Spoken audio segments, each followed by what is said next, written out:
विद्यार्थी मित्रों, कक्षा 9 विषय हिंदी व्याकरण विभाग के अंतर्गत तंद्रित प्रत्यय के बारे में आगे हम चर्चा कर चुके हैं। आज हम द्वंद्वित प्रत्यय के प्रकार नंबर 6 बहुवचन वाचक द्वंद्वित प्रत्यय के बारे में यहाँ पर चर्चा करने वाले हैं। तो बहुवचन वाचक द्वंद्वित प्रत्यय किसे कहा जाता है, इसकी समझ प्राप्त करने के लिए हमें यहाँ पर बहुवचन वाचक द्वंद्वित प्रत्यय की परिभाषा को समझना पड़ेगा। तो हम सबसे पहले उसकी परिभाषा को समझने की कोशिश करते हैं। तो इसकी परिभाषा इस प्रकार है: जिन द्वंद्वित प्रत्ययों के योग से बहुवचन वाचक शब्दों का निर्माण होता है उन्हें बहुवचन वाचक द्वंद्वित प्रत्यय कहा जाता है। फिर से इस परिभाषा को एक बार रिपीट करते हैं। जिन द्वंद्वित प्रत्ययों के योग से बहुवचन वाचक शब्दों का निर्माण होता है उन्हें बहुवचन वाचक द्वंद्वित प्रत्यय कहा जाता है। उसको उदाहरण के जरिए, उदाहरण के माध्यम से समझदारी प्राप्त करते हैं। तो बहुवचन वाचक द्वंद्वित प्रत्यय, सबसे पहला प्रत्यय है ए। सबसे पहला प्रत्यय है ए। शब्द हम लेते हैं कन्या। कन्या शब्द एक वचन, कन्या शब्द एक वचन वाचक शब्द है। इस एक वचन वाचक शब्द के अंत में जब हम ए प्रत्यय, कन्या शब्द के अंत में जब हम ए प्रत्यय जोड़ते हैं, कन्या वत्ता ए, तो कन्याए शब्द बन जाता है। यहाँ पर कन्याए ये बहुवचन वाचक शब्द बन गया। कन्या शब्द के अंत में ए प्रत्यय जोड़ने से बहुवचन, एक वचन में से बहुवचन वाचक शब्द बन जाता है। इसीलिए यहाँ पर कहा गया है कि बहुवचन, जिन द्वंद्वित प्रत्ययों के योग से बहुवचन वाचक शब्द का निर्माण होता है उन्हें बहुवचन वाचक द्वंद्वित प्रत्यय कहा जाता है। दूसरा शब्द है लता। लता शब्द के अंत में ए प्रत्यय जोड़ने पर लताए शब्द का निर्माण होता है। और ये भी लता शब्द एक वचनवाचक शब्द है, इसमें ए प्रत्यय जोड़ने पर लताए शब्द बन जाता है और लताए बहुवचनवाचक शब्द हैं। इसीलिए यहाँ पर बहुवचनवाचक द्वंद्वित प्रत्यय कहा जाता है। और नेक्स्ट शब्द है वधु। वधु शब्द एक वचनवाचक शब्द है और एक वचनवाचक वधु शब्द के अंत में जब हम ए प्रत्यय जोड़ते हैं तो वधुये शब्द का निर्माण होता है और वधुये शब्द बहुवचनवाचक शब्द है। दूसरा शब्द है बहु। बहु शब्द के अंत में जब हम ए प्रत्यय जोड़ते हैं तो भी बहुये शब्द का निर्माण होता है और ये बहुवचनवाचक शब्द है। नेक्स्ट प्रत्यय है या प्रत्यय। और या प्रत्यय को जब हम चिड़िया शब्द लेते हैं तो चिड़िया शब्द एक वचनवाचक शब्द है और ये जो चिड़िया शब्द के अंत में जब हम चिड़िया वत्ता या दो एक शब्द चिड़िया शब्द और उसके अंत में या प्रत्यय जोड़ने पर चिड़िया, उसके यहाँ जो चिड़िया शब्द लिखा है और यहाँ चिड़िया शब्द लिखा है, दोनों में अंतर है। यहाँ पर अर्धचंद्राकार बिंदी लगाई गई है, यहाँ पर अर्धचंद्राकार बिंदी नहीं लगाई गई। इसीलिए ये जो अर्धचंद्राकार शब्द लगाया गया है ये शब्द बहुवचनवाचक शब्द है। और दूसरा शब्द लेते हैं गुड़िया। इस गुड़िया शब्द में अर्धचंद्राकार बिंदी नहीं लगाई गई और इस गुड़िया शब्द के अंत में जब हम या प्रत्यय जोड़ते हैं, गुड़िया वत्ता या, तो गुड़िया शब्द ऐसा शब्द निर्माण होता है और यहाँ पर अर्धचंद्राकार शब्द बिंदी लगाई गई है और इसीलिए ये अर्धचंद्राकार वाला गुड़िया शब्द बहुवचनवाचक शब्द है। और नेक्स्ट प्रत्यय है या प्रत्यय। नेक्स्ट प्रत्यय है या। जब हम नदी शब्द लेते हैं, एक शब्द लेते हैं नदी। नदी शब्द के अंत में इया प्रत्यय जोड़ने पर नदिया शब्द का निर्माण होता है और ये नदिया शब्द बहुवचनवाचक शब्द बन गया। दूसरा शब्द है दूसरा शब्द हम लेते हैं तो दूसरा शब्द है दवाइयाँ। दूसरा शब्द क्या है? दवाई। दवाई शब्द के अंत में जब हम इया प्रत्यय जोड़ते हैं तो दवाई शब्द से और इया प्रत्यय दोनों जोड़ने से दवाइया शब्द का निर्माण होता है। यहाँ पर दवाई शब्द एक वचनवाचक शब्द है, लेकिन इया प्रत्यय जोड़ने पर दवाई शब्द के अंत में इया प्रत्यय जोड़ने पर दवाइया शब्द का निर्माण बहुवचनवाचक शब्द का निर्माण होता है। इसीलिए यहाँ पर बहुवचनवाचक तंद्धित प्रत्यय कहा जाता है। और नेक्स्ट प्रत्यय है संबंधवाचक तंद्धित प्रत्यय। संबंधवाचक तंद्धित प्रत्यय को समझने के लिए हमें उसकी परिभाषा समझते हैं। तो इसकी परिभाषा इस प्रकार है, जिन तंद्धित प्रत्ययों से किसी संबंधवाची शब्द का निर्माण होता है उन्हें संबंधवाचक तंद्धित प्रत्यय कहते हैं। फिर से एक बार उसकी परिभाषा रिपीट करते हैं कि जिन तंद्धित प्रत्ययों से किसी संबंधवाची शब्द का निर्माण होता है उन्हें संबंधवाचक तंद्धित प्रत्यय कहते हैं। तो संबंधवाचक तंद्धित प्रत्यय को उदाहरण के जरिए हम उसे समझें तो सबसे पहला प्रत्यय है एरा। एरा प्रत्यय को जब हम शब्द लेते हैं मामा शब्द के अंत में एरा प्रत्यय जोड़ते हैं तो मामा वत्ता एरा बराबर ममेरा शब्द का निर्माण होता है। यहाँ पर मामा शब्द है, ये जो मामा शब्द हैं इसमें संबंध नहीं दिखाई देता, लेकिन ममेरा यानी कि मामा और मामा का जो भाई होता है, मामा का जो लड़का होता है उसको दोनों के बीच मामा फोई का जो संबंध होता है, ये जो लड़कों के बीच का जो संबंध है इस संबंध का निर्माण होता है ममेरा शब्द से। इसीलिए यहाँ पर संबंधवाची शब्द का निर्माण हुआ और इसीलिए यहाँ पर संबंधवाचक तंद्धित प्रत्यय कहा जाता है। और दूसरा शब्द है मौसा। मौसा शब्द के अंत में जब हम एरा प्रत्यय को जोड़ते हैं तो मौसेरा शब्द का निर्माण होता है। और ये भी एक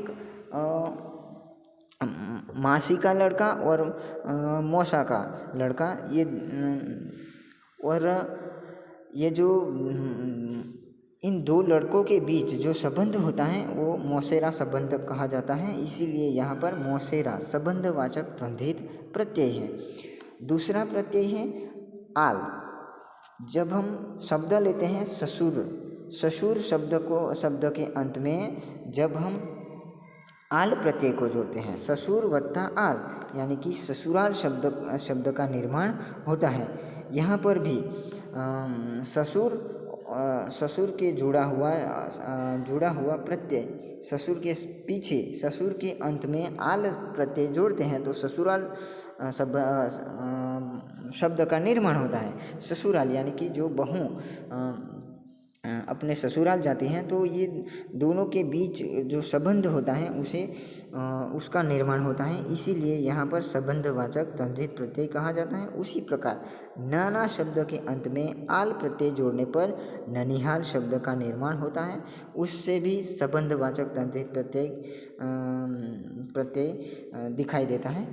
दूसरा प्रत्यय है एई प्रत्यय। और एई प्रत्यय को जब हम राधा शब्द के अंत में एई प्रत्यय जोड़ते हैं तो राधा वत्ता एई यानी कि राधे शब्द का निर्माण होता है। तो राधे से ये स्पष्ट होता है यानी कि राधा का पुत्र। ये राधा का पुत्र और माता का बीच का जो संबंध यहाँ पर प्रस्तुत होता है, संबंध का जो बोध कराता है ये राधे शब्द। इसीलिए यहाँ पर संबंधवाचक तंद्धित प्रत्यय कहा जाता है। दूसरा शब्द है कुंती। जब हम कुंती शब्द के अंत में एई प्रत्यय को जोड़ते हैं तो कुंती वत्ता एई बराबर कौंतेय शब्द का निर्माण होता है। कौंतेय यानी कि कुंती का पुत्र और माता और पुत्र के बीच का जो संबंध कौंतेय से कुंती और उनके पुत्र के बीच जो संबंध होता है, इसका यहाँ पर बोध होता है कौंतेय शब्द से, इसीलिए यहाँ पर संबंधवाचक द्वंद्वित प्रत्यय कहा जाता है। और नेक्स्ट प्रत्यय है,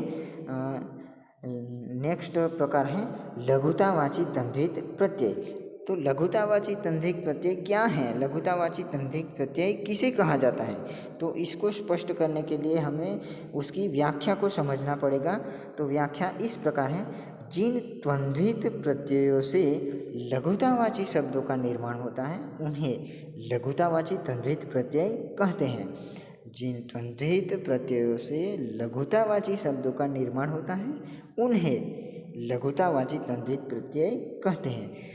उसको उदाहरण के जरिए हम समझें तो जैसे कि लघुतावाची तंद्वित प्रत्यय इस प्रकार है। सबसे पहला प्रत्यय है इया प्रत्यय।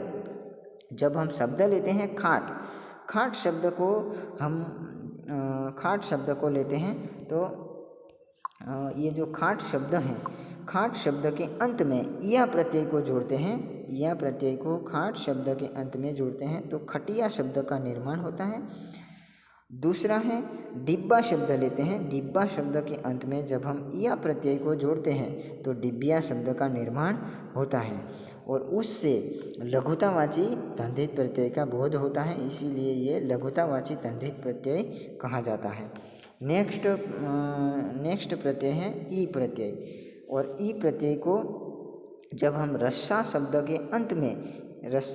के अंत में ई प्रत्यय को जोड़ते हैं तो रस्सा वत्ता ई बराबर रस्सी शब्द का निर्माण होता है और ये भी लघुतावाची तंद्वित प्रत्यय हैं। दूसरा शब्द है टोकरा वत्ता ई।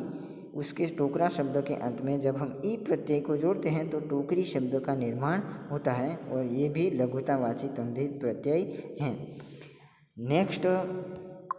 नेक्स्ट प्रत्यय है री प्रत्यय। री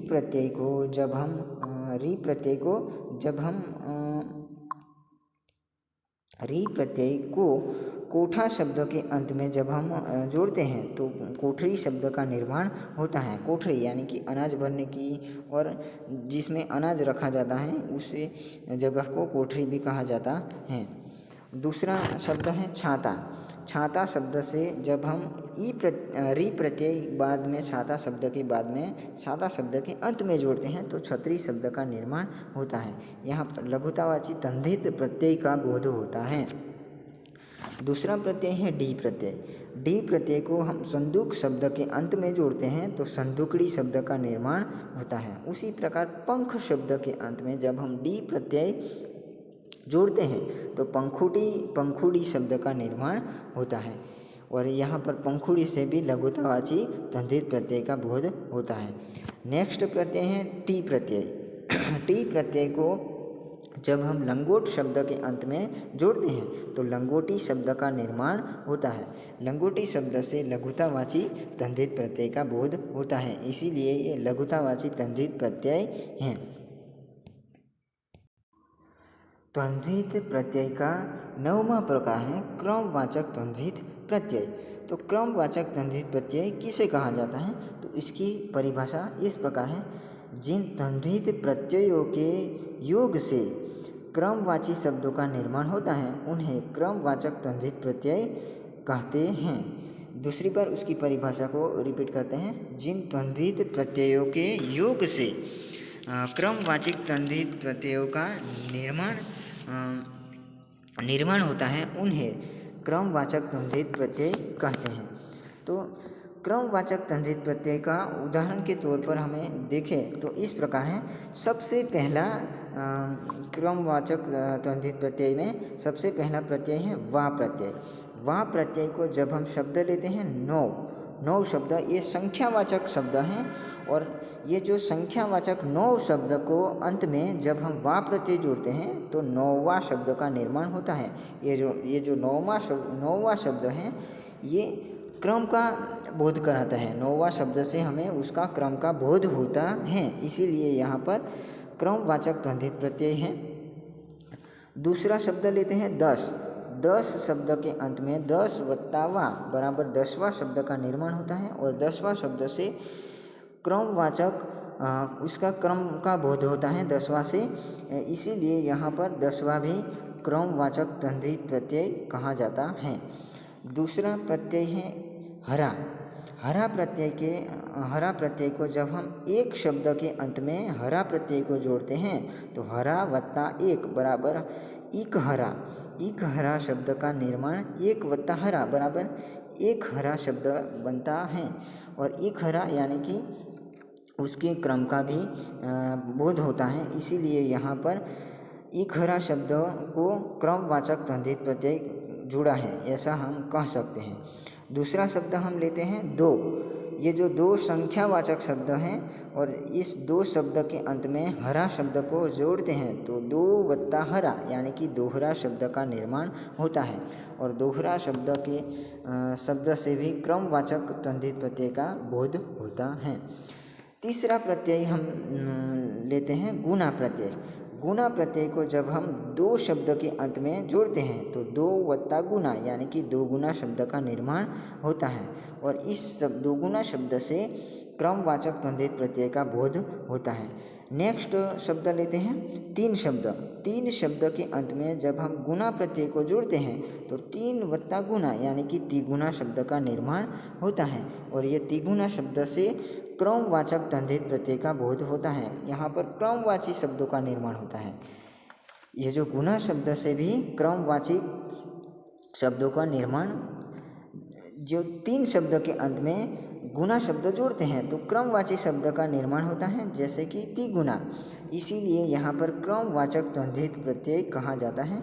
तो विद्यार्थी मित्रों, आज हम तंद्रित प्रत्यय के बहुवचनवाचक तंद्रित प्रत्यय, संबंधवाचक तंद्रित प्रत्यय और लघुतावाची तंद्रित प्रत्यय और लास्ट में क्रमवाचक तंद्रित प्रत्यय के प्रकारों के बारे में समझदारी प्राप्त की। आज इतना यहाँ पर पर्याप्त है और यहाँ पर तंद्रित प्रत्यय का प्रकार भी यहाँ पर सभी प्रकारों के बारे में हम चर्चा कर चुके हैं।